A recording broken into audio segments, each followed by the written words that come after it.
Shang Tsung.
The Deadly Alliance was successful in reviving the mummified remains of the Dragon King's undefeatable army. Shang Tsung, however, began to realize that his relevance in the partnership had evaporated once his talents for soul transplantation were no longer needed. The balance of power within the Deadly Alliance had seemingly been undone. Fearing betrayal, he secretly instructed Kano to steal Quan Chi's amulet in an attempt to gain control of the army. Since part of the soul transfer spell included the command to obey he who possesses the amulet, the army would obey only Shang Tsung and not Quan Chi once the amulet was in his possession. Amulet in hand, Shang Tsung revealed his betrayal to Quan Chi and commanded the army to destroy the sorcerer. Shang Tsung would succeed where others had failed.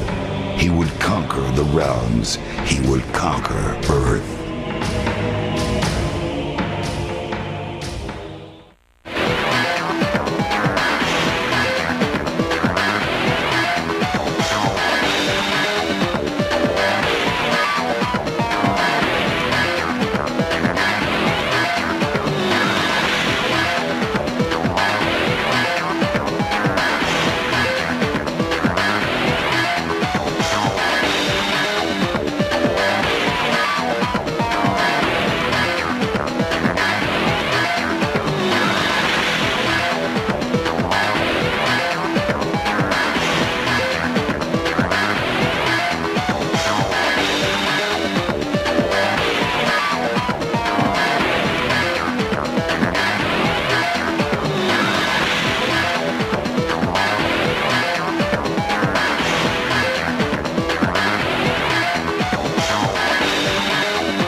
Empowered by the godlike energy he received from Blaze, Shang Tsung found that he could alter the forms of others.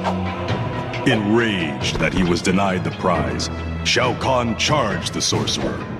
With a gesture of his hand, Shang Tsung transformed his former master into a centaur slave. Shang Tsung had become the ruler of Outworld at last.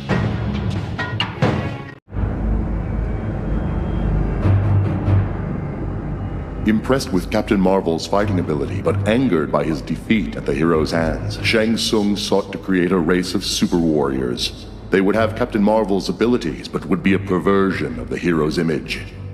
Through sorcery, he combined blood from a torn piece of Captain Marvel's cape with the flesh of a Tarkatan corpse. Never before had his flesh pits echoed with the roar of such a monstrosity. With an army of super Tarkatans, Shang Tsung will be invincible.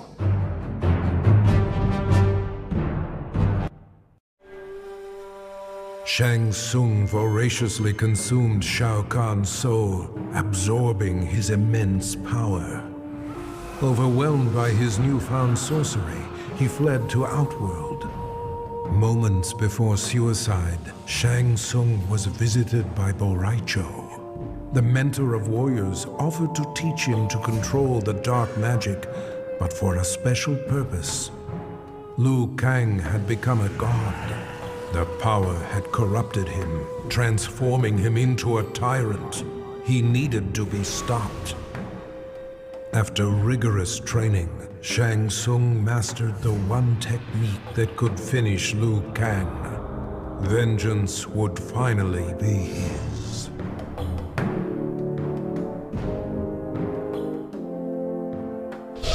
Kronika's power overwhelmed me, such that I would have been driven mad had I not spent centuries mastering the dark powers beyond the grasp of ordinary mortals.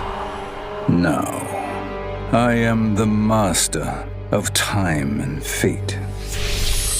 But Kronika's fall proves that even titans can be defeated. Though my new power lets me roam infinite timelines and feast upon the souls of billions, I am vulnerable. To survive, I must return to the shadows, avoid confrontation, and work my will through the hands of others. More specifically, through the hands of my fellow titans.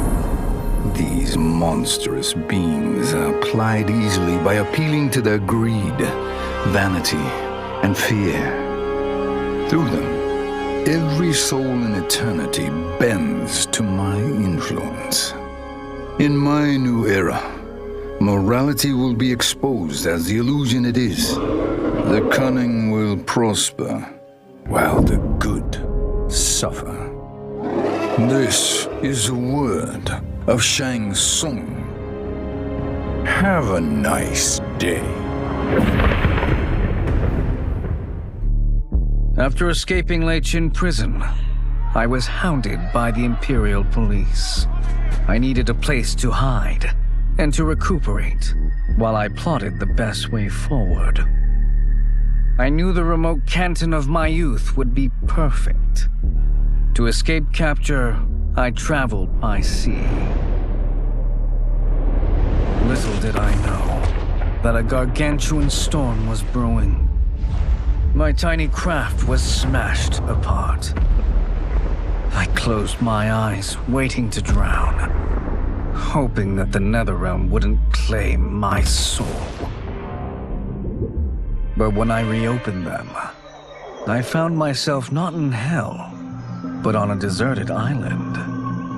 From its ruins, I could tell that great sorcerers had once lived there. In the caves beneath the ruins, I found what I can only describe as a well of souls. Once I learn how to wield its power, I will become invincible.